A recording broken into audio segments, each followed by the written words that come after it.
CBSE words में आपका स्वागत है। तो हम पढ़ रहे थे क्लास 7 साइंस का सेकंड चैप्टर जिसका नाम है न्यूट्रिशन इन एनिमल्स, और इस चैप्टर की एक वीडियो अपलोड हो चुकी है। अगर आपने नहीं देखा तो डिस्क्रिप्शन में आपको लिंक मिल जाएगा, वहां से देख सकते हो। आज एक नया टॉपिक स्टार्ट करेंगे।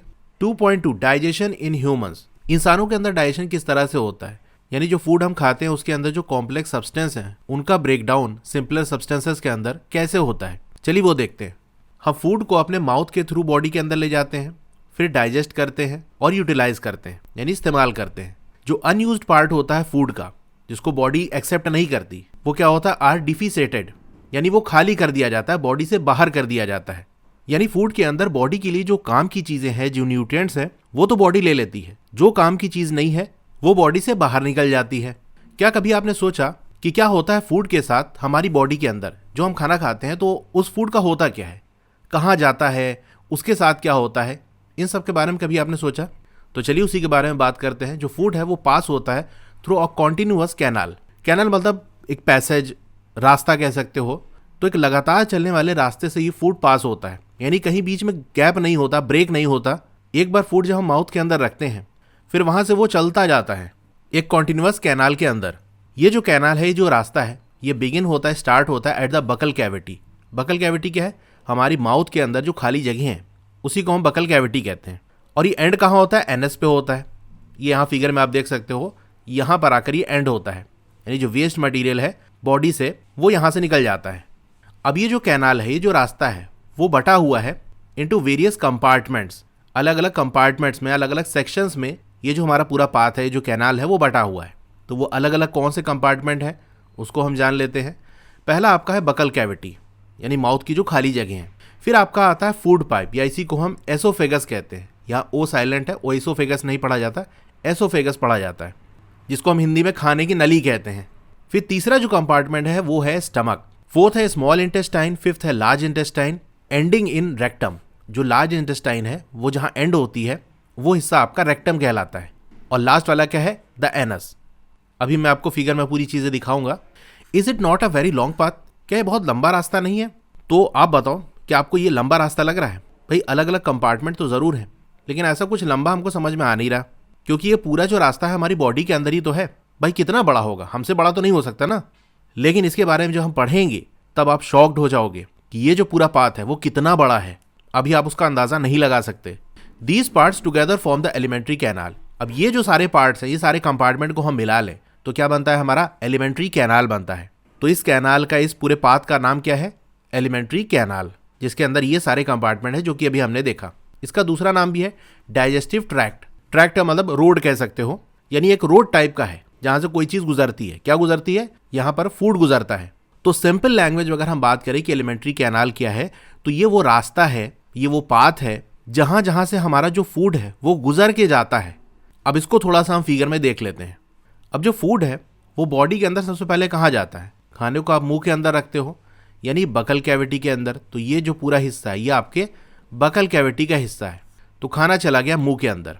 अब उसके बाद ये वाला जो पूरा हिस्सा है ये आपका है एसोफेगस, या जिसको हम फूड पाइप भी कहते हैं, खाने की नली। तो बकल कैविटी के बाद ये गया एसोफेगस के अंदर। तो ये येलो से मैं दिखा रहा हूँ, ये एसोफेगस के अंदर फूड चल रहा है। यहाँ आके ये एसोफेगस खत्म हो गया। उसके बाद कहाँ जाएगा? ये स्टमक के अंदर जाएगा। तो ये जो पूरा हिस्सा है ये आपका स्टमक का पार्ट है। तो एसोफेगस से गया ये स्टमक के अंदर। अब ये जो ब्लू से दिखा रहा हूँ ये पूरा स्टमक के अंदर है फूड। और अब ये आकर ये स्टमक से बाहर हो गया।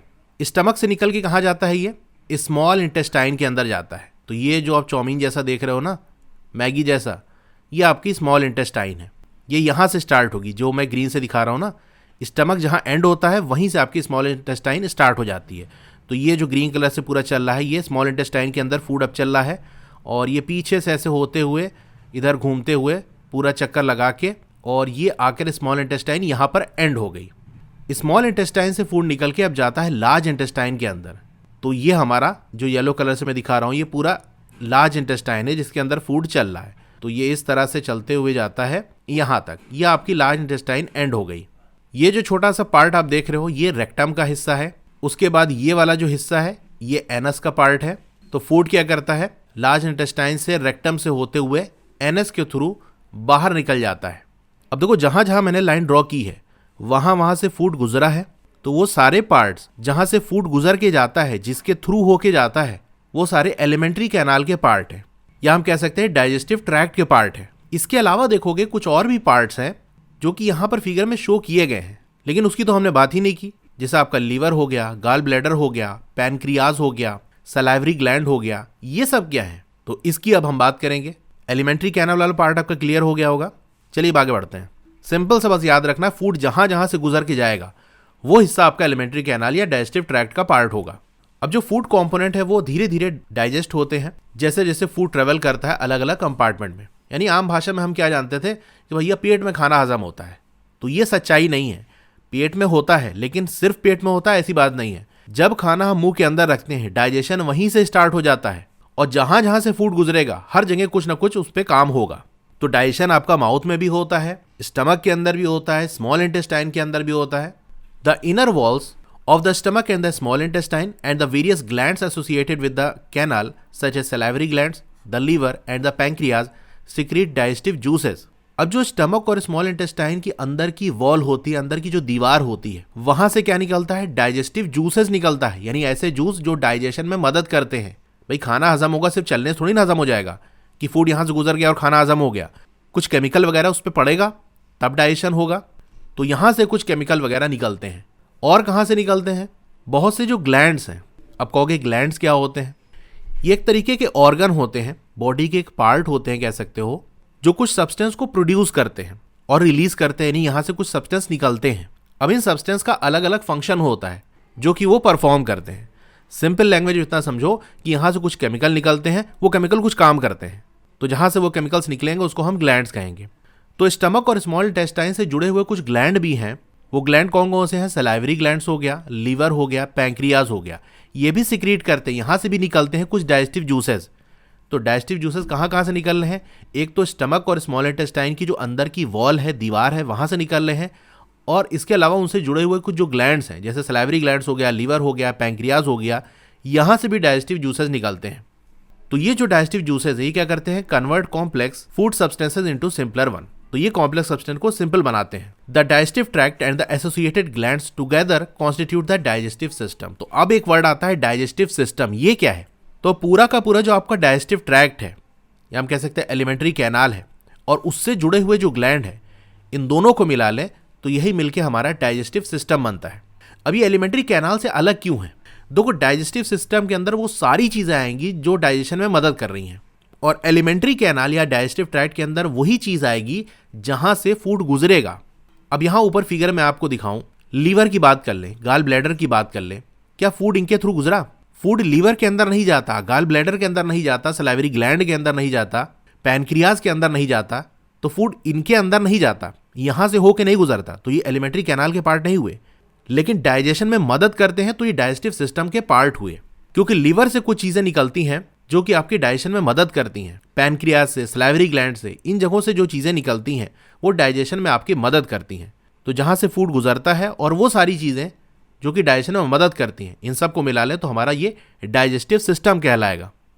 अब चलिए जानते हैं क्या होता है फूड के साथ अलग अलग पार्ट्स में ऑफ द डाइजेस्टिव ट्रैक्ट। जहां जहां से खाना गुजरता है उन अलग अलग जगहों पे होता क्या है, यानी अब एलिमेंट्री कैनाल या डाइजेस्टिव ट्रैक्ट के अलग अलग पार्ट के बारे में हम पढ़ेंगे।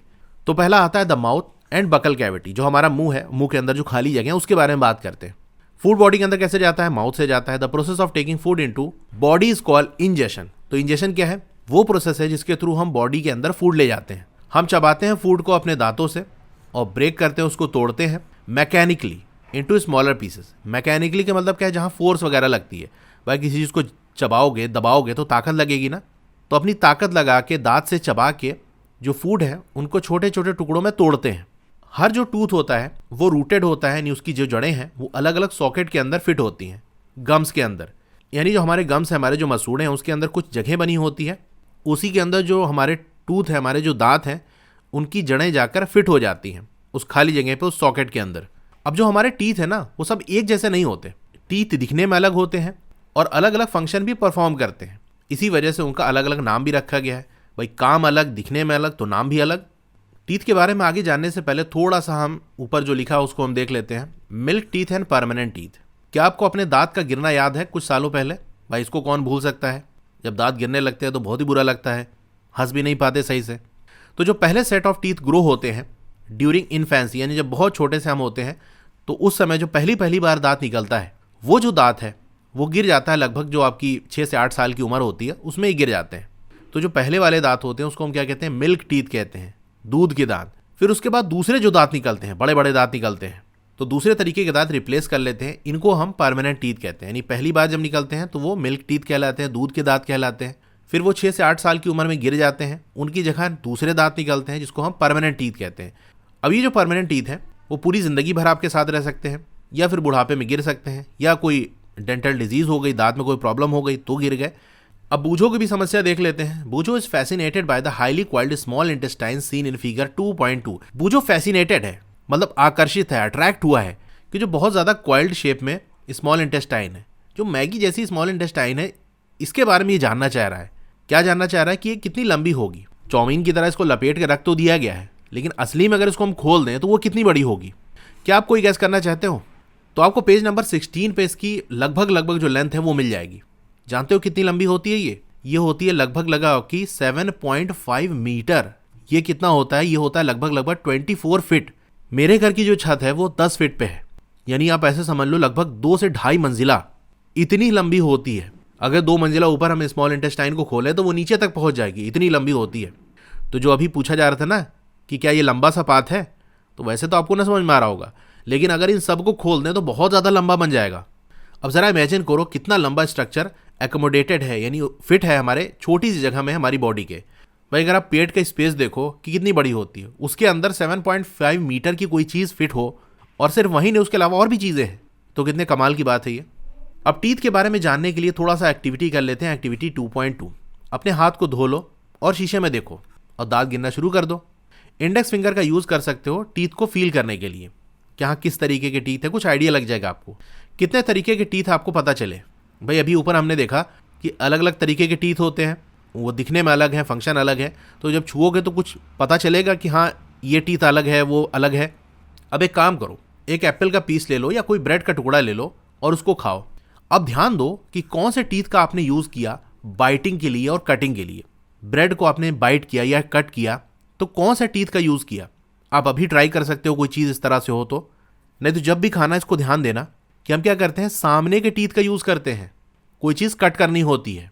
And which one for piercing and tearing, कोई चीज़ फाड़ना हो, छेद करना हो तो कौन सा टीथ का यूज़ करते हैं। तो शीशे में आप देखो या टच करके फील कर लो कि कुछ नुकीले दांत भी आपके होते हैं, 2 ऊपर की तरफ होते हैं, 2 नीचे की तरफ होते हैं। किसी चीज़ को टीयर करना होता है या छेद करना होता है तो उन टीथ का हम यूज़ करते हैं। And also find out the ones that are use for chewing and grinding. अब चबाने के लिए या ग्राइंडिंग यानी पीसने के लिए कौन से दांत का यूज़ करते हैं। जब आप खाना खाते हो ध्यान देना, तो कट तो कर लिया आपने सामने की टीथ से, जब चबाते हो तो साइड के आपके जो दांत हैं उनका यूज़ करते हो, लेफ्ट या राइट। अब जो भी चीज़ आपने ऑब्जर्व की उसको रिकॉर्ड करो इस टेबल के अंदर। अब ये जो ऊपर फिगर दी है उसको थोड़ा सा देख लेते हैं। तो टीथ हमारे इस तरह से होते हैं। ये फिगर आपको ना समझ में आ रही हो तो थोड़ा सा मैं आपको दूसरी फिगर दिखाता हूँ। ये इस इमेज में आप देख सकते हो, ऐसे आपके ऊपर के दांत होते हैं और इस तरह से आपके नीचे के दांत होते हैं। अगर इस मुंह को पूरी तरह से हम खोल दें, जो कि जिंदा रहते खुलना पॉसिबल नहीं है, तो हमें किस तरह से ये दिखेगा, चलिए देखते हैं। ये इस तरह से कुछ दिखेगा, जहाँ पर ये सारे जो है वो ऊपर के दांत हैं और ये वाले सारे नीचे के दांत हैं। अब इन सारे दांत के बारे में हमको पढ़ना है। अब कहोगे इतने सारे दांत, चलिए मैं आपका काम आसान कर देता हूँ। जैसे आपके ऊपर के दांत है उन्हीं का सेम कॉपी आपका नीचे वाला दांत है, या हम कह सकते हैं जैसा नीचे वाला दांत सेम उसी तरह से ऊपर वाले दांत। यानी अब आपको कोई एक दांत पढ़ लो, चाहे ऊपर वाले पढ़ लो चाहे नीचे वाले, आपका काम हो जाएगा। अब देखो सामने के ये जो 4 दांत होते हैं ये बाइटिंग या कटिंग के काम आते हैं। अभी इसका नाम हम देख लेंगे। और उसके ठीक बगल में ये वाला दांत और ये वाला दांत थोड़े नोकीले होते हैं, ये टीयरिंग और पियर्सिंग के काम आते हैं। जो ब्लू कलर से मैंने हाईलाइट किया ये चपटे से होते हैं, फ्लैट टाइप के होते हैं, जैसे आपकी छुरी होती है ना कट करने के लिए, उस तरह से होते हैं। और जो ग्रीन कलर से मैंने दिखाया जो आपकी नाइफ की छुरी की जो नोक होती है उस टाइप के होते हैं, नोकीले होते हैं। अब ये जो 2 दांत हैं और इधर वाले जो 2 दांत हैं ये थोड़े से चौड़े होते हैं, हल्का सा फ्लैट होते हैं, किनारे पे थोड़ी सी नोक निकली होती है। ये चबाने के अंदर यूज़ होते हैं, लेकिन ज़्यादा नहीं, थोड़ा सा चबाने में यूज़ होते हैं। उसके बाद मेन जो चबाने का काम है वो करते हैं आपके ये जो 3 दांत हैं इधर और 3 दांत इधर। ये पिंक वालों से और ज़्यादा चौड़े होते हैं, बड़े होते हैं और ये चपटे होते हैं। तो ये किसी चीज़ को पीसने के लिए, चबाने के लिए यूज़ होते हैं। तो जो पिंक वाले टीथ हैं वो आप ऐसे समझ सकते हो, ग्रीन वाले और ये जो मैंने ऑरेंज से मार्क किया है 3 दांत, इनका एक तरह का मिक्सचर है। यानी दोनों प्रॉपर्टी इनके अंदर देखने को मिलती है कि थोड़े से चपटे भी होते हैं, थोड़े नोकीले भी होते हैं, ये पिंक वाले। अब इन्हीं का कॉपी नीचे वाले हैं, तो नीचे वाले अलग से पढ़ने की ज़रूरत नहीं है। अब इस फिगर को हम थोड़ा सा देख लेते हैं जो आपके बुक में दी हुई है। ये जो सामने के हमारे 4 दांत हैं, इनका नाम क्या है? इंसीजर। दिखने में किस तरह से हैं आप देख सकते हो, इस तरह से इनकी रूट होती है, सॉकेट में फिट होते हैं, ऊपर से इस तरह से दिखते हैं। ये फ्लैट से होते हैं, चपटे से होते हैं और ये ऐसे लगभग ये स्ट्रेट होता है ताकि किसी चीज़ को कट करने में काम आए। फिर ये वाले एक और ये वाला एक, इसको हम कैनाइन कहते हैं। इसमें आप देख सकते हो ये थोड़ा सा नोकीला टाइप का होता है। फिर उसके बाद ये 2 दांत जो है और इधर के जो 2 दांत हैं, इनको हम प्री मोलर कहते हैं। ये थोड़े से चौड़े होते हैं और ऊपर से हल्का सा फ्लैट होते हैं। बस इधर कॉर्नर पे थोड़ा सा ऐसे नोक निकली होती है और यहाँ हल्का सा नोक निकली होती है, तो इनको हम प्री मोलर कहते हैं। और ये जो 3 दांत इधर के हैं और इधर के हैं, इनको हम कहते हैं मोलर। इनका शेप आप देख सकते हो, ये बिल्कुल ऊपर से फ्लैट होते हैं और ये प्री मोलर से और ज़्यादा चौड़े होते हैं और ज़्यादा बड़े होते हैं। तो जो आपका प्री मोलर है वो कैनाइन और मोलर के बीच में आता है, यानी दोनों की थोड़ी थोड़ी प्रॉपर्टी इसके अंदर होती है। अब इस टेबल के अंदर हमको क्या करना है कि कौन से टीथ कितने हैं ये आप बता दो। तो ये मैंने आपको ऊपर करा ही दिया कि जो कटिंग और बाइटिंग वाले टीथ हैं वो कौन से हैं आपके। ये येलो कलर से जो मैंने हाईलाइट किया है इंसीजर, ये कितने हैं? 4 हैं। अब ये भी मैंने आपको बताया था कि नीचे वाले दांत जितने हैं उन्हीं का सेम कॉपी ऊपर वाले हैं, यानी दोनों एक दूसरे का कॉपी हैं। तो लोअर जॉ, नीचे वाले जबड़े में जो दांत लगे हुए हैं, जिस टाइप के जितने नीचे होंगे उसी टाइप के उतने ऊपर होंगे। तो 4 आपके नीचे हैं तो 4 आपके ऊपर हैं। फिर पियर्सिंग और टीयरिंग कौन से हैं? ये ग्रीन कलर वाले जो मैंने आपको बताया, कैनाइन जिसको हम कहते हैं, ये नोकीले दांत होते हैं। ये कितने हैं? 2 दिख रहे हैं ना, तो 2 आपके नीचे हैं तो 2 आपके ऊपर हैं। फिर च्यूइंग एंड ग्राइंडिंग, चबाने और ग्राइंड करने के लिए कौन से दांत यूज़ होते हैं? इसके लिए 2 तरीके के दांत यूज़ होते हैं, एक तो आपके प्री मोलर हैं और दूसरे आपके मोलर हैं। अब प्री मोलर कितने हैं? इधर साइड आपके 2 हैं, इधर साइड 2 हैं, तो ये हो गए 4। मोलर आपके इधर 3, इधर 3, 3 3 6 हो गया, तो 4 + 6 कितना हो गया? 10 हो गया। तो यहाँ लिख दोगे आप 10 और ये 10। फिर टोटल बताने हैं तो ये 4 और 4 ऐड कर लोगे तो 8 हो गया, 2 और 2 ऐड कर दिया तो 4 हो गया, 10 और 10 आपके 20 हो गए। अब टीथ का नाम और कितने होते हैं इसको याद करने की एक ट्रिक भी है, जैसा कि मैंने याद किया था, तो वो आपको मैं थोड़ा सा बता देता हूँ, हो सकता है आपके थोड़ा काम आ जाए। इसकी ट्रिक होती है, मैंने प्रधानमंत्री को देखा। क्या किया मैंने? मैंने प्रधानमंत्री को देखा। इसको इंग्लिश में हम कैसे लिखेंगे? ICPM, मैंने प्रधानमंत्री को देखा। अब I से क्या है? इंसीजर, C से कैनाइन, P से प्रीमोलर, M से मोलर। इसी ऑर्डर में हमारे होते हैं अगर फ्रंट से हम देखना शुरू करें। अब मिल्क टीथ का आपको दिया नहीं, इसीलिए मैं आपको नहीं बताता हूँ। आपको अपना लिखना था टेबल के अंदर, और आप सभी लोगों का मिल्क का टीथ तो टूट ही चुका होगा। तो परमानेंट टीथ की हम सिर्फ बात करते हैं। इसका कोड आप याद रखना 4246, 42 46, इस तरह से भी याद कर सकते हो। तो इंसीजर कितने होते हैं?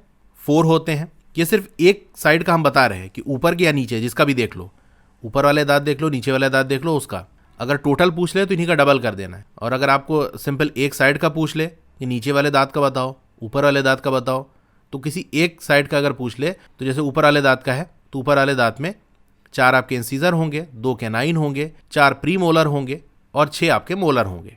तो इस तरह से याद रख सकते हो ICPM 42 46, 4 2 4 6।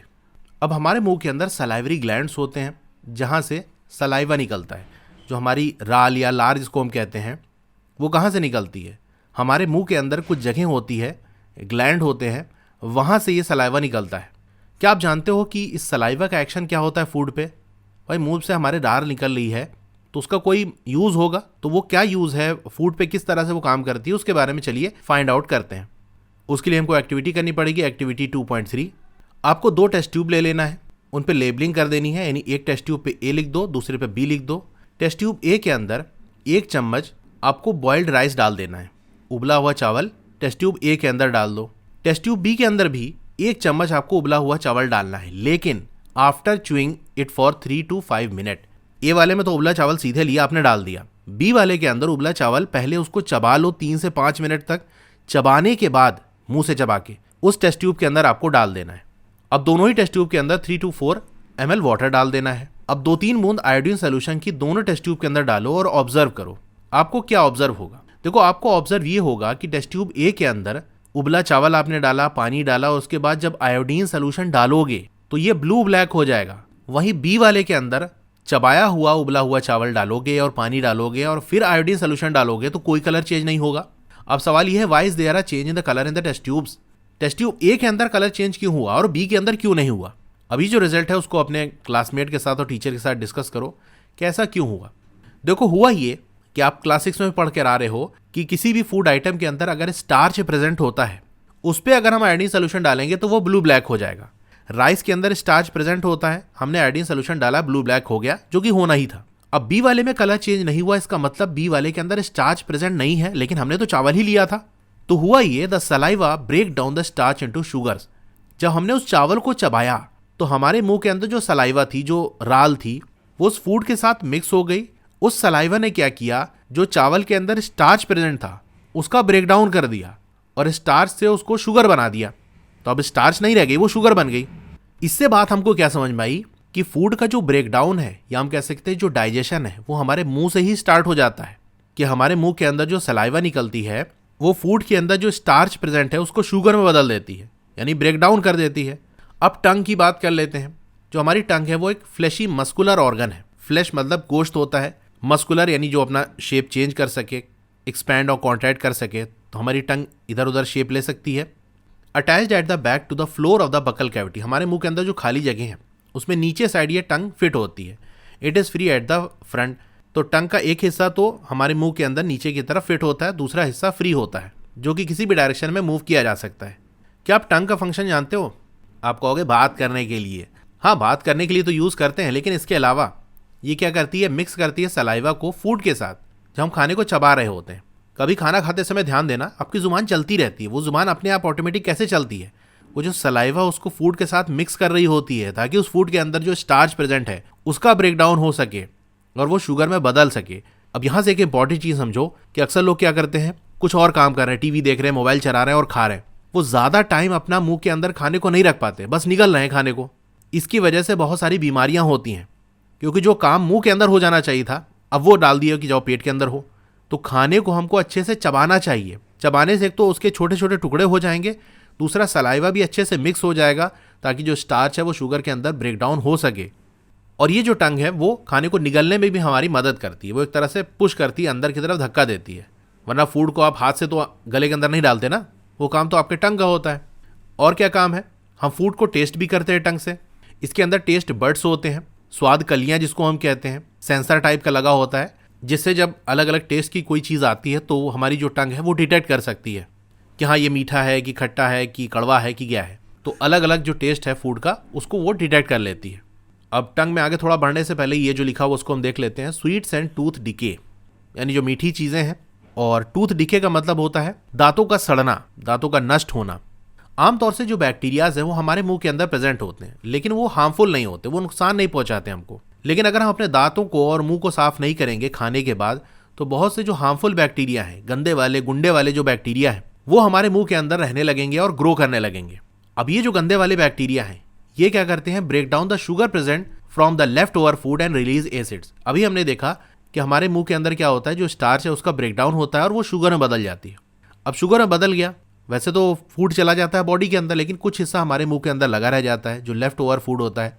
अब अगर उसको हम साफ नहीं करेंगे तो क्या होगा, ये जो गंदे वाले बैक्टीरिया हैं ये उन शुगर का भी ब्रेक डाउन कर देंगे और क्या बना देंगे, एसिड रिलीज करेंगे। अब चैप्टर 4 के अंदर हम एसिड के बारे में पढ़ेंगे। ऐसे समझ लो एसिड जो है हमारे टीथ के लिए अच्छा नहीं होता। ये जो एसिड है वो धीरे धीरे हमारे टीथ को डैमेज करता है। इसी को हम टूथ डिके कहते हैं, यानी दांत हमारा सड़ने लगा है, खराब होने लगा है। किसकी वजह से, एसिड की वजह से। एसिड कहाँ से मिला, वो गंदे वाले जो बैक्टीरिया है ना, वो जो शुगर हमारे मुंह के अंदर थी उसको एसिड में बदल दिया उन्होंने, और वो एसिड हमारे टीथ को नुकसान पहुंचा रहे हैं। अगर टाइम पे इसको ट्रीट नहीं किया गया तो इसकी वजह से टूथ एक हो सकता है, यानी दांतों में दर्द हो सकता है। और बुरे से बुरा क्या हो सकता है, दांत ही गिर जाएगा, ना रहेगा दांत, ना उसकी सफाई की जरूरत। चॉकलेट, स्वीट, सॉफ्ट ड्रिंक और दूसरे जो शुगर वाले प्रोडक्ट हैं, ये सबसे बड़े मुजरिम है इन टूथ डिके में। देखो वैसे फूड आइटम्स के अंदर स्टार्च प्रेजेंट होता है, उससे जो शुगर बनती है वो इतनी क्वांटिटी में नहीं होती। लेकिन अगर शुगर वाले सब्सटेंस ही खाओगे, चॉकलेट हो गया, स्वीट्स हो गया, सॉफ्ट ड्रिंक हो गया, जिसके अंदर भर भर के शुगर होती है, तो भैया भर भर के एसिड बनेगा और फिर आपके टीथ के साथ क्या होगा आप जानते ही हो। तो ये सबसे बड़े बदमाश हैं। इसीलिए हमें क्या करना चाहिए, दांतों को साफ करना चाहिए ब्रश से या दातून जो मिसवाक वगैरह होती है ना नीम वगैरह की उससे। और डेंटल फ्लॉस एक स्पेशल स्ट्रॉन्ग थ्रेड होता है जो कि दांतों के बीच के अंदर मूव कराया जाता है ताकि दांतों के बीच में जो फूड पार्टिकल फंसे हुए हैं उनको निकाला जा सके। तो इन सब का यूज़ करके अपने मुंह को साफ करना है कि दांत में कोई चीज़ ना लगी रहे। और ये कितनी बार करना है, ज़िंदगी में एक बार नहीं बल्कि रोज़ाना 2 बार करना है कम से कम। और कुल्ला करना है हर खाने के बाद, यानी ब्रश वगैरह से मुंह को साफ करना है सुबह शाम तो करना ही करना है, कम से कम इतना तो करना ही है। सुबह उठे तो कर लिया और रात में सोने से पहले कर लिया। और हर खाने के बाद कुल्ला करना है या कुल्ली करना है अच्छे से। और किसी को भी गंदी उंगली को अपने मुंह के अंदर नहीं डालना है या कोई भी ऐसे ऑब्जेक्ट जो कि धुले ना हो उसको मुंह के अंदर नहीं डालना है। अब ये साइड में फिगर देख रही है ना, क्या होता है देखो, एसिड की वजह से हल्का सा एक जगह बन जाती है जिससे जो एसिड है वो अंदर की तरफ जाने लगता है, फिर ये अंदर इस तरह से खोखला होने लगता है, ये जगह बन जाती है और फिर ये यहाँ से दांत गायब हो गया। अब इस दांत का कुछ नहीं हो सकता, इस दांत को निकालना ही पड़ेगा, नहीं तो हो जाएगा आपका बुरा हाल। तो ग्रेजुअल डिके ऑफ टूथ, धीरे धीरे टूथ किस तरह डिके होता है वो आपकी ये फिगर बनी हुई है। अब कभी कभी हम क्या करते हैं, जल्दी जल्दी खाते हैं या बात कर रहे हैं हंस रहे खाते समय, तो आपको खांसी आ सकती है, ये हिचकी आने लग सकती है या चोकिंग सेंसेशन, यानी ऐसा हो सकता है खाना अटक गया, सांस नहीं ले पा रहे। तो ये क्यों होता है, कैसे होता है? This happens when food particle enter the wind pipe. ये तब होता है जब जो फूड पार्टिकल है, जो खाना है हमारा, वो विंड पाइप में चला जाए। अब विंड पाइप क्या है? ये जो विंड पाइप है ये एयर को कैरी करती है हमारी नॉस्ट्रिल से लंग की तरफ। नाक से जब हम सांस लेते हैं तो जो एयर है वो विंड पाइप के थ्रू हमारे लंग्स के अंदर जाती है। तो वो रास्ता जो है वो एयर के जाने का है। अब उसके अंदर खाना घुस गया तो क्या होगा भैया, रास्ता बंद हो जाएगा, सांस लेने में दिक्कत होने लगेगी। अब कमाल की बात यह है कि it runs adjacent to the food pipe, ये फूड पाइप के अगल ही बगल रहती है। चलिए मैं आपको फिगर दिखा देता हूँ। देखो जब हम सांस लेते हैं तो ये एयर जाती है नाक से ऐसे होते हुए ये इधर की तरफ आके, ये हमारा विंड पाइप है जो ब्लू कलर से मैं दिखा रहा हूँ। फिर आगे क्योंकि डाइजेस्टिव सिस्टम का ही फिगर है, ये इधर आपका लंग वगैरह होता है तो उसके अंदर चली जाती है। जो खाना हम खाते हैं वो आकर ये इधर से इधर चली जाती है। अब देखो बिल्कुल दोनों अगल ही बगल है, इधर साइड आपका फूड पाइप है और ये विंड पाइप है। अगर खाना इधर से थोड़ा सा इधर चला गया विंड पाइप में तो आपको सांस लेने में प्रॉब्लम होने लगेगी।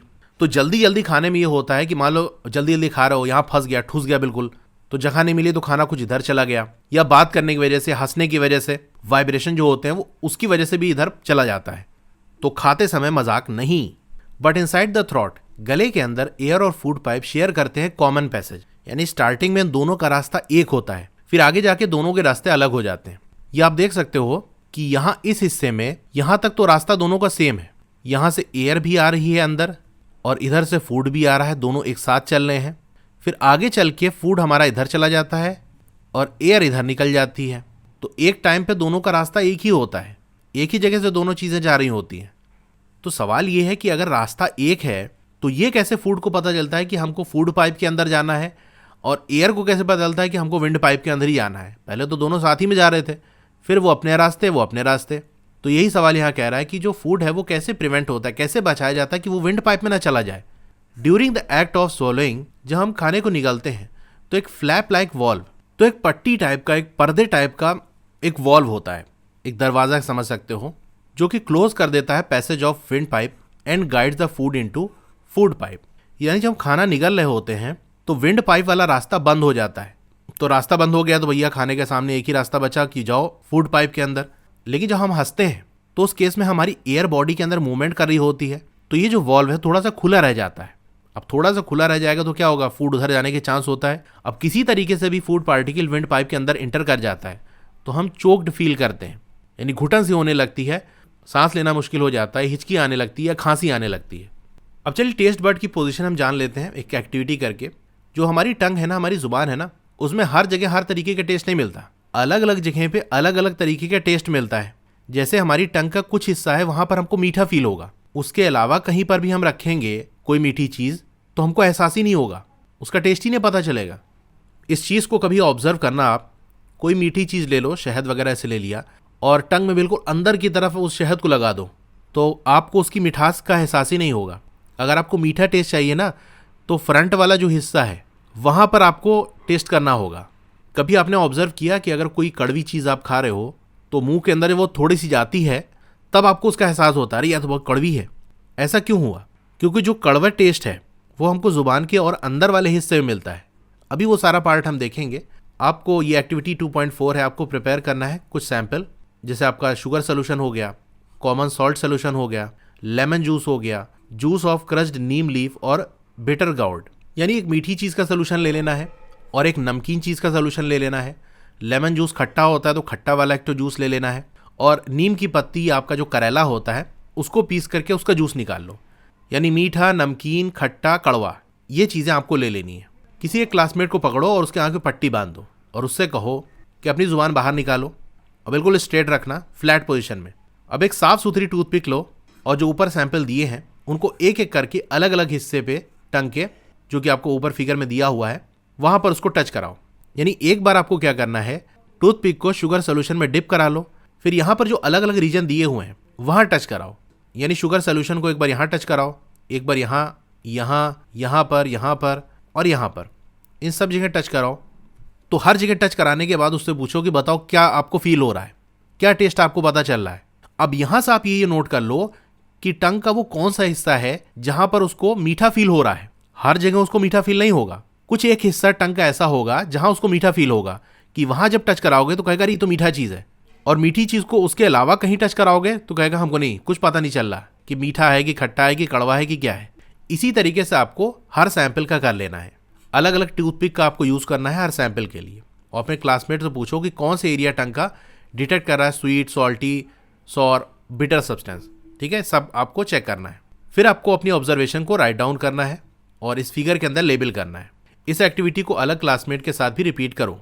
तो सब करने के बाद आपको ये पता चलेगा कि ये वाला जो हिस्सा है यहाँ पर स्वीट, मीठे का एहसास होता है, और ये वाला हिस्सा और ये वाला हिस्सा यहाँ पर सॉल्टी, नमकीन फील होगा। यानी ये वो हिस्से हैं दोनों जहाँ पर आपको नमकीन फील होगा। इसके अलावा कहीं पर भी अगर नमकीन चीज़ को टच कराओगे तो फील ही नहीं होगा, पता ही नहीं चलेगा कुछ है यहाँ पर कि नहीं है।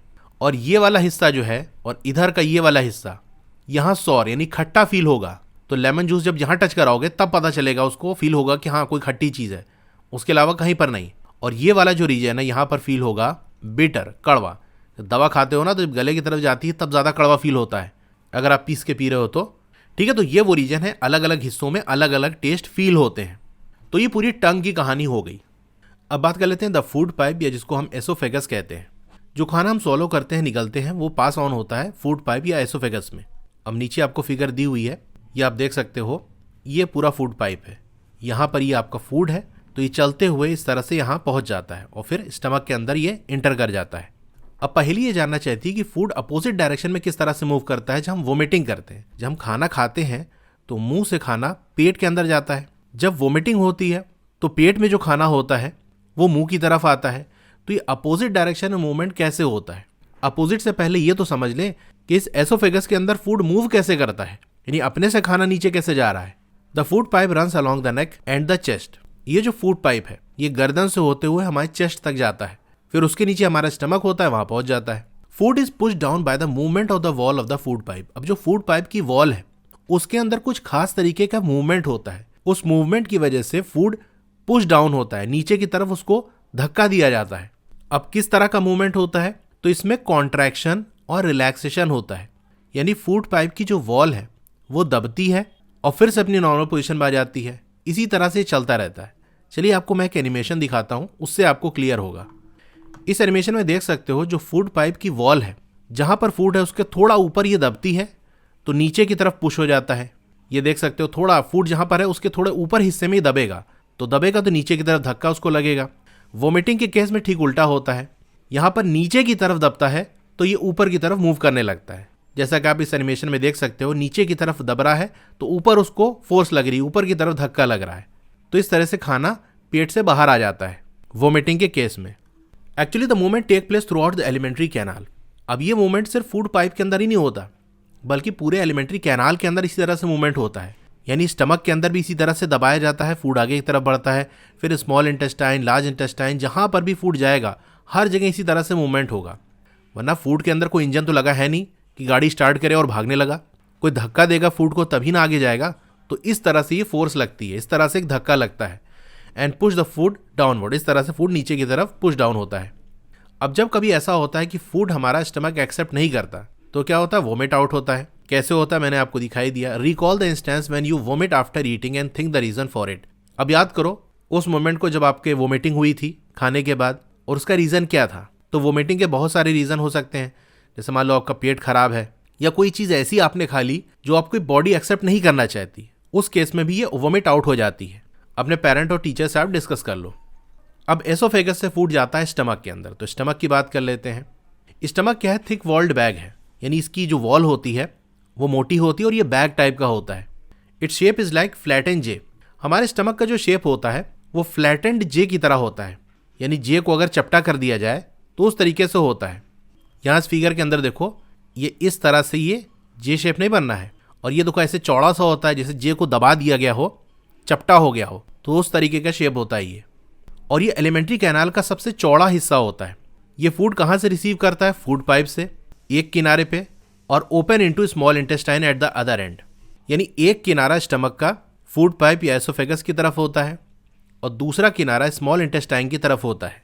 फूड एसोफेगस से स्टमक के अंदर जाता है, स्टमक से जब निकलता है तो स्मॉल इंटेस्टाइन के अंदर जाता है।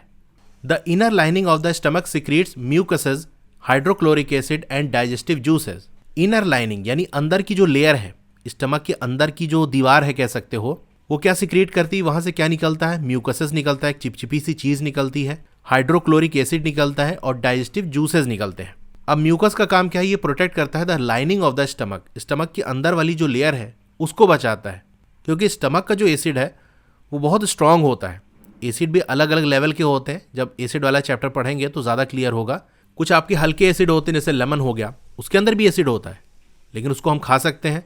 लेकिन कुछ ऐसे एसिड होते हैं वो इतने स्ट्रांग होते हैं कि अगर मान लो आपकी बॉडी पे कहीं गिर गया, हाथ पे अगर गिर गया तो उसको पूरा जला देगा। तो स्टमक वाला जो एसिड है वो स्ट्रांग एसिड होता है। अब इस एसिड की वजह से हमारे स्टमक जल सकता है। तो स्टमक के अंदर का जो हिस्सा है, जिसको हम inner lining of the stomach कहते हैं, उसको कौन बचाता है, ये म्यूकस बचाता है। ये एक लेयर बना लेता है जिससे एसिड इनर लाइनिंग तक नहीं पहुंच पाता।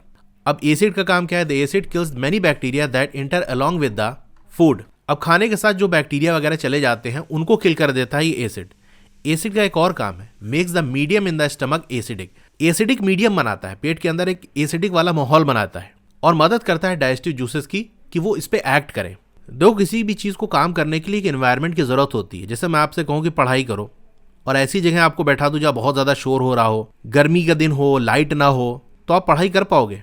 आप कहोगे ऐसी शांत जगह हमको दो जहाँ शोर शराबा ना हो और लाइट पंखा हो, ताकि अच्छे से पढ़ाई हो सके। उसी तरीके से जो आपके डाइजेस्टिव जूसेस होते हैं, जिनको फूड डाइजेस्ट कराना है, उनको भी एक एटमॉस्फेयर चाहिए। वो कहते हैं एसिडिक वाला मीडियम रहेगा ना तो हम सही से काम करेंगे। तो एसिड कहता है नो प्रॉब्लम, एसिडिक मीडियम बना देते हैं। तो जब एसिडिक मीडियम बन जाता है फिर क्या करते हैं, ये जो डाइजेस्टिव जूसेस हैं ये ब्रेक डाउन करते हैं प्रोटीन्स का इनटू सिंपलर सब्सटेंसेस। तो अब ध्यान से समझो, माउथ के अंदर हमारे क्या हुआ था, स्टार्च का ब्रेक डाउन हुआ था। स्टार्च शुगर में बदली थी, किसने बदला था, सलाइवा ने बदला था। अब स्टमक के अंदर, फूड के अंदर जो प्रोटीन है उसका डाइजेशन होगा और प्रोटीन सिंपल सब्सटेंस के अंदर ब्रेक डाउन हो जाएगा। अब एक बात ध्यान रखना, प्रोटीन पूरी तरह से अभी डाइजेस्ट नहीं हुआ है, बस थोड़ा सा ब्रेक डाउन हुआ है। ये अगला जो ब्रेक डाउन है वो स्मॉल इंटेस्टाइन के अंदर होगा। तो कहाँ पर क्या चीज़ें हो रही ये भी ध्यान रखना। माउथ के अंदर क्या हुआ, स्टमक के अंदर क्या हुआ, स्टमक के अंदर प्रोटीन का डाइजेशन होता है लेकिन पूरी तरह से नहीं, बस ब्रेक डाउन होता है डाइजेस्टिव जूसेस की मदद से। अब एक इंटरेस्टिंग सी स्टोरी देख लेते हैं। स्टमक किस तरह से वर्क करता है ना, इसको जो डिस्कवर किया गया था वो एक स्ट्रेंज एक्सीडेंट था, एक बड़ा अजीब सा हादसा था। मतलब किसी ने खोजा नहीं था कि चलो देखें स्टमक किस तरह से वर्क करता है। वो एक हादसा हुआ था और उस हादसे की वजह से हमको ये पता चल पाया कि स्टमक के अंदर होता क्या है, काम क्या चल रहा होता है। तो कहानी कुछ इस तरह से कि 1822 के अंदर एक आदमी था जिसका नाम एलेक्सिस सेंट मार्टिन था। वो बुरी तरह से जख्मी हो गया था, उसको गोली लगी थी। जो गोली थी उसने बहुत सीरियसली डैमेज कर दिया था चेस्ट वॉल को, यानी उसने सीने की वॉल को डैमेज कर दिया था और एक होल बना दिया था स्टमक के अंदर। उसको एक अमेरिकन आर्मी डॉक्टर थे, विलियम बियामॉन्ट था जिनका नाम, उनके पास लाया गया। डॉक्टर ने उस पेशेंट की जान तो बचा ली लेकिन उस होल को जो कि इसके पेट में हो गया था उसको बंद नहीं कर पाए और उसमें बैंडेज लगा के, मतलब बाहर से इस तरह से बैंडेज लगा के क्लोज कर दिया, लेकिन वो जो पूरा उसका घाव था नहीं भर पाया था। अब बियामॉन्ट ने इस चीज़ को एक ग्रेट अपॉर्चुनिटी समझा कि यार ये तो अच्छा मौका है ये पता करने का कि स्टमक के अंदर होता क्या है, क्योंकि होल हो गया है, बाहर से बैंडेज लगा दिए हैं, बैंडेज हटा के अंदर झांक लेंगे टॉर्च जला के कि हो क्या रहा है, तो ये पता चल जाएगा कि पेट में होता क्या है। तो उसको कुछ वंडरफुल सा ऑब्जर्वेशन हुआ। क्या देखा उसने, Beaumont found that the stomach was churning food. उसने ये देखा झांक के कि पेट के अंदर जो खाना जाता है वो चर नहीं होता है, घूमता रहता है, पेट उसको घुमाता रहता है, मिक्स करता रहता है, जैसे मिक्सी चल रही हो उस तरह से। उसकी जो वॉल है वो सिक्रीट करती है fluid which could digest the food, जो खाने को डाइजेस्ट करती है। तो ये सारी चीज़ें जो हमने पढ़ी ना, किस तरीके से डाइजेस्टिव जूस निकलते हैं और इस तरह मिक्सिंग होती है, भाई ऐसे तो हमको समझ नहीं आएगा। तो ये कैसे पता चला? इसी तरीके की ऑब्जर्वेशन होती है जहाँ से हम ये सारी चीज़ें जान पाते हैं। तो उसने झांक के देख लिया, उनको पता चल गया। He also observe that the end of the stomach opens into intestine. उसने ये भी देखा कि जो स्टमक है कहाँ एंड होता है, स्मॉल इंटेस्टाइन में। Only after the digestion of the food inside the stomach is completed. Stomach के अंदर जितना डाइजेशन होना था जब हो जाता है तब स्टमक जो है खुलता है, वरना दोनों साइड से पैक हो जाता है। अगर यहाँ इस फिगर में देखो तो ये फूड पाइप के पास से यहाँ बंद हो जाता है और यहाँ से ये बंद हो जाता है। अब इसी के अंदर खाना है, ये घूमेगा इस तरह से, चर्निंग होगी, वरना अगर खुला रहे तो चला जाए स्मॉल इंटेस्टाइन के अंदर, आगे सरक जाए तो बंद हो जाता है। फिर जब काम इसका पूरा हो जाता है तब ये रास्ता इधर से खुलता है स्मॉल इंटेस्टाइन का, और फिर यहाँ अंदर ये चला जाता है स्मॉल इंटेस्टाइन में। देखो इस तरीके से यहाँ इसको चोट लगी थी तो यहीं से झांक के देखते थे। अब स्मॉल इंटेस्टाइन की बात कर लेते हैं। ये बहुत ज़्यादा क्वाइल्ड होती है, लपेटी होती है, जैसे मैगी वगैरह होती है। इसकी जो लेंथ है लगभग 7.5 मीटर होती है। It receive secretion from the liver and the pancreas. अब लीवर और पैंक्रियाज से कुछ केमिकल्स निकलते हैं, जिनको कौन रिसीव करता है? यही स्मॉल इंटेस्टाइन। यानी इनसे केमिकल निकल के स्मॉल इंटेस्टाइन के अंदर जाते हैं। अब इस कनेक्शन को मैं थोड़ा सा आपको दिखाता हूँ। अब ये हमारी स्मॉल इंटेस्टाइन है और ये हमारा लीवर है। लीवर के अंदर आप देखोगे यहाँ पर एक पाउच टाइप का लगा होता है जिसको हम गाल ब्लैडर कहते हैं। अब लीवर क्या करता है? बाइल जूस बनाता है और ये जूस बना के इसी गाल ब्लैडर के अंदर रखता जाता है।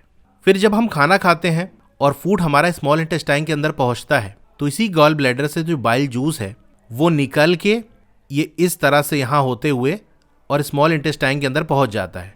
ये इस तरह से देखो स्मॉल इंटेस्टाइन में जाके मिल रहा है ना। ये आपका पैंक्रियाज है, ठीक है। पैंक्रियाज से क्या निकलते हैं? Pancreatic juice. जो जूस पैंक्रियाज से निकले वो पैंक्रियाटिक जूस, ये भी निकल के आके स्मॉल इंटेस्टाइन में मिलते हैं। तो ऊपर लीवर है, लीवर बाइल जूस बना के गाल ब्लैडर के अंदर रख रहा है। गाल ब्लैडर से जो बाइल है वो निकल के आके स्मॉल इंटेस्टाइन में इंटर कर रही है।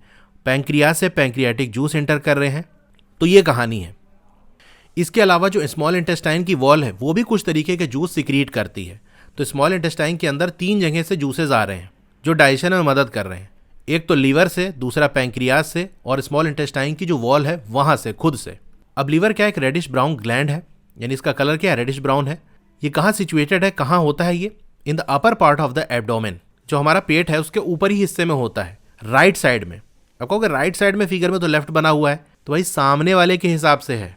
जैसे किसी बंदे को आप सामने खड़ा करो, उससे कहो अपना लेफ्ट हैंड ऊपर करो, तो वो कौन सा ऊपर करेगा? जो हमारा राइट साइड होगा वो उसका लेफ्ट साइड होगा।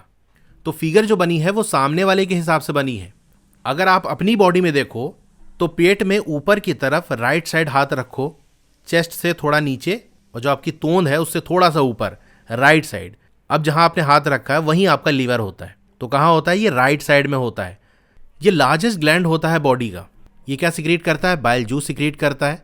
लीवर से बाइल जूस निकलता है और एक सैक टाइप का होता है, एक पाउच टाइप का होता है, थैली टाइप का होता है, जिसको हम गाल ब्लैडर कहते हैं, वहाँ स्टोर हो जाता है। अब ये जो बाइल है एक इंपॉर्टेंट रोल प्ले करता है फैट के डाइजेशन में। तो ये सारे पॉइंट आप याद रखना। वैसे मैं नोट्स पे काम कर रहा हूँ और वो कोई नॉर्मल नोट्स नहीं होगा, बल्कि स्मार्ट नोट्स कह सकते हो, जहाँ सारी चीज़ें फिगर से आपको याद हो जाएंगी। यानी उस नोट्स को आप देखते जाओगे और चीज़ें याद होती जाएंगी। जैसे यहाँ पूरा ये थ्योरी फॉर्म में लिखा है ना, तो याद करना मुश्किल है, वहाँ सब कुछ मैं फिगर में बदल दूंगा ताकि बस देखते जाओ और याद होती जाए, क्योंकि फिगर दिमाग में फिट हो जाती है।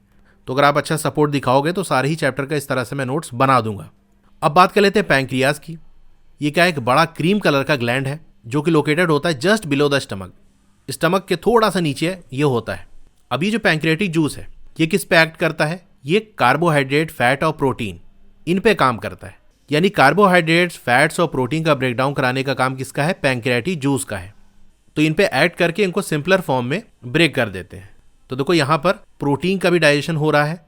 प्रोटीन का कुछ डाइजेशन हमारा स्टमक के अंदर ही हो गया था, पूरी तरह डाइजेस्ट नहीं हुआ था। जो बचा कुचा है वो आकर यहाँ डाइजेस्ट होगा स्मॉल इंटेस्टाइन के अंदर। अब यहाँ भी पूरी तरह से डाइजेशन नहीं हुआ है, तो जो पार्टली डाइजेस्टेड फूड है, यानी इनकम्प्लीट डाइजेस्टेड फूड है, ये रीच करता है lower part of the small intestine. Small intestine बहुत लंबी है, 7.5 मीटर है। तो जब नीचे वाले हिस्से में पहुंचता है स्मॉल इंटेस्टाइन के, तो क्या होता है, इंटेस्टाइनल जूस निकलता है। ये कंप्लीट करता है डाइजेशन का सारे ही कॉम्पोनेंट ऑफ फूड का। यानी स्टार्टिंग में तो लीवर और पैंक्रियास से जो जूस निकल रहे हैं वो कुछ काम करते हैं, कुछ डाइजेशन कर देते हैं। स्टार्टिंग से ही डाइजेशन होते हुए आ रहा है, माउथ में कुछ हुआ, स्टमक के अंदर कुछ हुआ, स्मॉल इंटेस्टाइन की स्टार्टिंग में कुछ हुआ।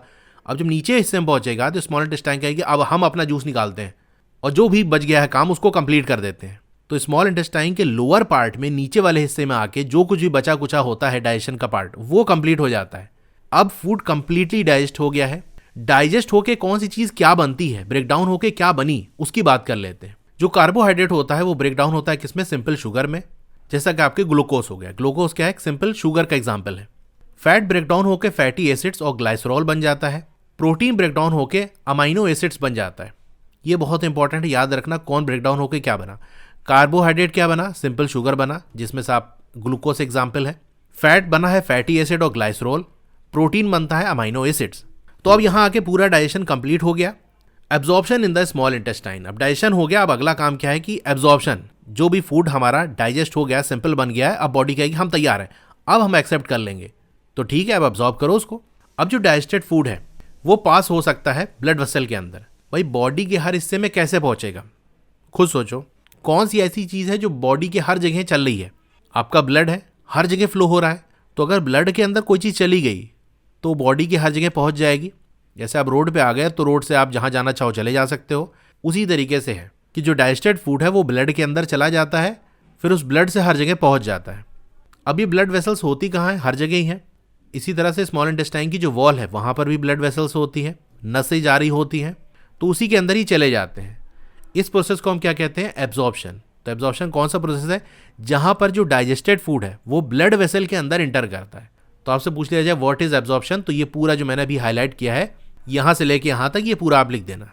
The inner wall of the small intestine have thousands of finger like outgrowth. अब स्मॉल इंटेस्टाइन की जो अंदर की वॉल होती है वो स्मूथ सी नहीं होती, बल्कि उसके अंदर हजारों फिंगर लाइक आउटग्रोथ, यानी जैसे आपकी फिंगर होती है ना, उंगली जैसे, उस तरह से कुछ स्ट्रक्चर निकला होता है। आउटग्रोथ यानी बाहर की तरफ ग्रो हुआ होता है। इन स्ट्रक्चर्स को हम विली कहते हैं, या इसका सिंगुलर फॉर्म है विलस। क्या आप गेस कर सकते हो कि इस विली का क्या रोल होगा इंटेस्टाइन के अंदर? भाई बॉडी के अंदर कोई भी चीज़ ऐसे बेकार तो है नहीं, कुछ ना कुछ उसका काम है। तो इस विली का काम क्या है? तो विली क्या करती है, इंक्रीज करती है सरफेस एरिया को for absorption of the digested food. ये सरफेस एरिया को बढ़ा देती है ताकि ज़्यादा से ज़्यादा जो डाइजेस्टेड फूड है वो एब्जॉर्ब हो सके, यानी वो ब्लड वेसल्स के अंदर जा सके। अब इसको थोड़ा सा मैं आपको दिखाता हूँ तो समझ में आएगा। ये आप इस इमेज में देख सकते हो, ये हमारी स्मॉल इंटेस्टाइन है। इसके अंदर वाला हिस्सा अगर आप देखोगे तो यहाँ जैसे उंगली टाइप का निकला हुआ है, फिंगर टाइप का निकला हुआ है, यही आपके विली है। इसमें देखो आपको ज़्यादा क्लियर होगा, इस तरह से ये निकला होता है। अब इसकी वजह से सरफेस एरिया कैसे बढ़ता है थोड़ा वो समझ लेते हैं। अगर मान लो कोई ऐसा फ्लैट सी चीज़ है, यहाँ से कोई चीज़ इधर से इधर जाना है तो ऐसे इस तरह से चली जाएगी, यानी एक साइड से दूसरी साइड जाने के लिए ये इतनी जगह है जहाँ जा सकती है। अब इतनी ही चौड़ाई के अंदर हमको ज़्यादा चीज़ें एक तरफ से दूसरी तरफ भेजनी है तो हम क्या करेंगे, उसके लिए इस तरह से किया जा सकता है कि इसको ऐसे कर दो, ठीक है, चलो हम इस तरह से बना दिए। अब इससे फ़ायदा क्या होगा कि यहाँ से इधर जा सकता है, इधर इधर, ये पूरा हिस्सा देखो काफ़ी ज़्यादा एरिया मिल गया हमको। तो ये पूरा इतना बड़ा हिस्सा मिल गया। तो येलो से जो मैंने हाईलाइट किया है, इस वाला देखो और ये वाला देखो, कौन सा ज़्यादा लंबा है? ये वाला ज़्यादा लंबा है, लेकिन स्पेस जो है चौड़ाई उतनी ही है या उससे कम ही देख सकते हो, कम ही है, लेकिन एरिया इसका ज़्यादा बढ़ गया। तो हमारी जो विली होती है ना, एक विलस बना रहे हैं ये इस तरह से। इसमें क्या होता है, ऐसे ब्लड वेसल्स गई होती हैं, तो जो फूड है वो इस तरह से ब्लड के अंदर पहुंच जाता है हर तरफ से। तो एक छोटी सी जगह के अंदर बहुत ज़्यादा फूड पार्टिकल्स ब्लड के अंदर जा पा रहे हैं। हर जो विलस होता है उसमें एक नेटवर्क होता है पतली और छोटी सी ब्लड वेसल्स का। मैंने आपको दिखाई दिया कि वहाँ से ब्लड वेसल जारी होती है जिसके अंदर ब्लड फ्लो होता है क्लोज टू इट्स सरफेस, उसकी सरफेस के बिल्कुल करीब, ताकि जैसे ही विली के अंदर इंटर करे फूड तुरंत ब्लड के अंदर पहुंच जाए। तो जो सरफेस होता है विली की वो एब्जॉर्ब करती है डाइजेस्टेड फूड मटेरियल को। अब ये जो एब्जॉर्ब सब्सटेंसेज हैं, यानी जो डाइजेस्टेड फूड है, ये ट्रांसपोर्ट होता है via blood vessels to the different organs. भाई ब्लड हर जगह जा रहा है तो ब्लड के साथ हर ऑर्गन तक पहुंच जाता है of the body, where they are used to build complex substances such as the proteins required by the body. फिर ये बॉडी के हर जगह पहुंच जाता है, अलग अलग ऑर्गन में पहुंच जाता है। वहाँ फिर से ये जो सिंपल सब्सटेंस है इसको जोड़ के कॉम्प्लेक्स सब्सटेंस बनाया जाता है। अब देखो कहानी हो क्या रही है। हमने जो फूड लिया उसके अंदर था, मान लो एक चीज़ की हम बात करते हैं, प्रोटीन। बॉडी ने कहा ये हम एक्सेप्ट नहीं कर सकते भैया, ये कॉम्प्लेक्स सब्सटेंस, इसको छोटा बनाओ पहले। लो जी, हमारे डाइजेस्टिव सिस्टम ने इसको छोटा बना दिया। और प्रोटीन किस में बदलता है? अमाइनो एसिड्स के अंदर। अमाइनो एसिड्स के अंदर बदल गया। अब बॉडी कहेगी हाँ एक्सेप्ट कर लेंगे, एक काम करो ब्लड के अंदर भेज दो और ब्लड हमको दे देगा, पहुंचा देगा हमारे पास। तो बॉडी के हर हिस्से तक पहुंच गया। अब ये जो अमाइनो एसिड है ये फिर से प्रोटीन बनेगा। अब कहोगे ये क्या पागल वाला काम है, पहले प्रोटीन था, फिर उसको तोड़ने की ज़रूरत ही क्या थी जब प्रोटीन ही आपको इस्तेमाल करना है, डायरेक्ट ही ना इस्तेमाल कर लो। तो इसको मैं आपको एग्जांपल समझाता हूँ। आप ऑनलाइन चीज़ें ऑर्डर करते हो, जैसे मान लो आपने टेबल ऑर्डर की, तो अब देखो बहुत सारी ऐसी चीज़ें होती हैं जिसको असेंबल्ड फॉर्म में ट्रांसपोर्ट नहीं किया जाता क्योंकि वो ज़्यादा जगह घेरेगी। वो अलग अलग टुकड़ों में होता है ताकि आसानी से उसको ट्रांसपोर्ट किया जा सके। फिर उसके साथ एक गाइड बुक होती है या कोई बंदा आता है वो उसको असेंबल करेगा कि भैया अलग अलग पार्ट हम जोड़ के इसको बना देते हैं। बस यही काम यहाँ पर होता है कि प्रोटीन कॉम्प्लेक्स सब्सटेंस है, बॉडी डायरेक्ट एब्जॉर्ब नहीं कर पाएगी, उसको ट्रांसपोर्ट करना बड़ा मुश्किल है। एक बार उसको छोटा बना लो और जहाँ जाना उसको पहुँचा दो, फिर जहाँ पर वो पहुँचा है उसको जितनी जब जहाँ जैसी ज़रूरत होगी वो बना लेगा। प्रोटीन को हमने छोटा बना लिया, अब आसानी से कहीं भेज दो, अब जहाँ गया है वो फिर से प्रोटीन बना ले। तो ये सिस्टम होता है। इसको हम क्या कहते हैं? एसिमिलेशन कहते हैं। तो आपसे अगर पूछ लिया जाए व्हाट इज़ एसिमिलेशन, तो मैं चलो थोड़ा सा आपको लिख के दिखा देता हूँ, ना आंसर आप लिखोगे क्या। आपसे पूछा जाए व्हाट इज़ एसिमिलेशन, तो आप लिख देना the movement of the digested food molecules into cells. अब जो मूवमेंट होता है डाइजेस्टेड फूड मॉलिक्यूल का, यानी डाइजेस्टेड जो फूड है वो छोटे छोटे टुकड़ों में है, तो ये जो छोटे छोटे टुकड़े हैं इनका सेल्स के अंदर, हमारी बॉडी सेल से मिलकर बनी होती है, तो सेल्स के अंदर जो मूवमेंट होता है, जो जाना होता है of body where they are use, जहाँ पर उसको इस्तेमाल किया जा सके, इसी को हम क्या कहते हैं? Assimilation. The movement of digested food molecules into cells of the body from where they are used is called assimilation. अब सेल्स के अंदर जो ग्लूकोज होते हैं इनका ब्रेकडाउन होता है। बहुत सारी चीज़ें हैं जो सिंपल से फिर से कॉम्प्लेक्स बनाई जाती हैं क्योंकि उसी तरह से यूज़ करना है, लेकिन कुछ चीज़ें जैसे आपका ग्लूकोज है इसका और ब्रेकडाउन होता है, और ये ब्रेकडाउन सिंपल बनाने के लिए नहीं है, कुछ और चीज़ें हासिल करने के लिए। वो चीज़ें क्या है? क्योंकि सिंपल बनाने के लिए अगर है तो वो डाइजेशन में आ जाएगा। ग्लूकोज का जो ब्रेकडाउन होता है सेल्स के अंदर वो सिंपल बनाने के लिए नहीं है, क्योंकि सिंपल तब बनाना होता है जब हमको उसको ट्रांसपोर्ट करना होता है कि आसानी से चला जाए। ग्लूकोज का ब्रेकडाउन क्या होता है उसको देखते हैं। Glucose breakdown with the help of oxygen into carbon dioxide and water. Glucose का जो ब्रेकडाउन होता है वो कैसे होता है? ऑक्सीजन की मदद से।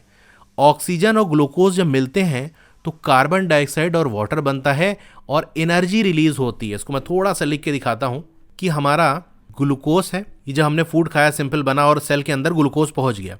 अब इस ग्लूकोज के साथ क्या होता है, जब हम सांस लेते हैं उसके अंदर जो ऑक्सीजन है वो ब्लड के अंदर चली जाती है और ब्लड के थ्रू होते हुए वो भी हर सेल तक पहुंच जाती है। सेल में ग्लूकोज पहले से बैठा हुआ है, ऑक्सीजन भी आ गया, तो ये दोनों जब मिलेंगे तो होगा धमाल। और धमाल होके क्या बनेगा? कार्बन डाइऑक्साइड बनेगा और आपका वाटर बनेगा, साथ में आपका एनर्जी बनेगी। तो ये एनर्जी ही हमारे काम की चीज़ है। कोई भी काम करने के लिए, हमको जिंदा रहने के लिए, बॉडी के फंक्शन करने के लिए एनर्जी की ज़रूरत होती है। और ये एनर्जी हमको कहाँ से मिलती है? जो हम खाना खाते हैं उसमें से जो ग्लूकोज है वो, और जो हम सांस लेते हैं उससे जो ऑक्सीजन है, इनके मिलने से एनर्जी बनती है। The food that remains undigested and unabsorb enter into large intestine. अब जो कचरा है, जो फूड ना ही डाइजेस्ट हो पाया, बॉडी ने उसको एक्सेप्ट भी नहीं किया कि भैया अब हमको नहीं लेना, ये फालतू की चीज़ नहीं चाहिए, तो वो कचरा जाएगा कहाँ पर? लार्ज इंटेस्टाइन के अंदर। अच्छा, आप सोच रहे होंगे कि ये लार्ज इंटेस्टाइन और स्मॉल इंटेस्टाइन, क्या लार्ज इंटेस्टाइन स्मॉल इंटेस्टाइन से भी बड़ी है? जो लार्ज कह रहे हैं, स्मॉल इंटेस्टाइन की लेंथ तो हमने 7.5 मीटर देखी थी, अब ये लार्ज इंटेस्टाइन है, ये उससे भी बड़ी होगी? तो ऐसा नहीं है। लार्ज इंटेस्टाइन की जो लंबाई है वो छोटी होती है। तो सवाल ये है कि लार्ज क्यों कह रहे हो? तो हम उसकी थिकनेस से नापते हैं, मोटाई से नापते हैं। फिगर में आप देखोगे तो जो स्मॉल इंटेस्टाइन है वो पतली होती है, लार्ज इंटेस्टाइन मोटी होती है। अगर लंबाई कंपेयर करोगे तो लंबाई में स्मॉल इंटेस्टाइन लंबी होती है, लार्ज इंटेस्टाइन लंबाई में छोटी होती है। नामकरण जो हुआ है वो उसकी थिकनेस के हिसाब से हुआ है, ये पॉइंट याद रखना। ऐसा क्वेश्चन बन सकता है कि किसकी लेंथ ज़्यादा होती है। अब जो नहीं पढ़ा होगा कि अगर लार्ज इंटेस्टाइन लार्ज है तो वही बड़ी होगी, लेकिन नहीं, स्मॉल इंटेस्टाइन की लंबाई बड़ी होती है। अब बात करते हैं लार्ज इंटेस्टाइन की। ये चौड़ी होती है लेकिन छोटी होती है लंबाई में स्मॉल इंटेस्टाइन से। इसकी लंबाई लगभग 1.5 मीटर होती है। इसका फंक्शन क्या है, काम क्या है? इसका फंक्शन है कि एब्जॉर्ब करना वाटर को और कुछ सॉल्ट को from the undigested food material. वो जो खाना हजम नहीं हुआ यानी जो ब्रेक डाउन नहीं हो पाया, उसके अंदर जो वाटर है और कुछ तरीके की जो सॉल्ट है उसको ये एब्जॉर्ब कर लेती है। और जो बचा हुआ वेस्ट है वो तो अब किसी काम का नहीं है। यानी लार्ज इंटेस्टाइन में भी कहा कि हमको भी जो निकालना था निकाल लिए यार, अब आगे बढ़ो यहाँ से। तो ये जो वेस्ट है ये पास होता है कहाँ, रेक्टम में, और वहाँ पर रहता है ये किस तरह से, as semi solid faeces. Faeces यानी मल, तो सेमी सॉलिड फॉर्म में रहता है। The faecal material is remove through the anus from time to time. तो ये जो हमारा वेस्ट मटेरियल है, ये जो फीसीज है, ये जो मल है, ये टाइम टू टाइम एनस से बाहर आता है। इस प्रोसेस को क्या कहते हैं, ईजेशन। व्हाट इज ईजेशन आपसे अगर पूछा जाए तो आप यही लिख देना, यहाँ से लेके यहाँ तक, ये हो जाएगा इसका आंसर। ठीक है, तो इंसानों के अंदर किस तरह डाइजेशन होता है, कौन कौन से पार्ट हैं, कहाँ से क्या फूड आता है, ये सारी चीज़ें कहानी आपने समझ ली। तो यही था इस टॉपिक के अंदर।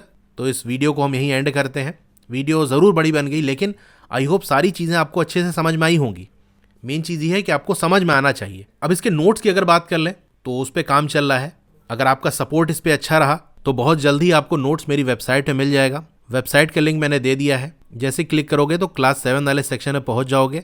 वहाँ अलग अलग सब्जेक्ट के पेजेस का लिंक आपको मिल जाएगा और नोट्स का भी अलग से सेक्शन है। वैसे सब्जेक्ट वाइज अलग से नोट्स मिल जाएगा हर सब्जेक्ट के उसमें, लेकिन नोट्स का अलग से सेक्शन है। वहाँ ओपन करके नोट्स पढ़ भी सकते हो और डाउनलोड का लिंक भी आपको नीचे मिल जाएगा, वहाँ से डाउनलोड कर सकते हो।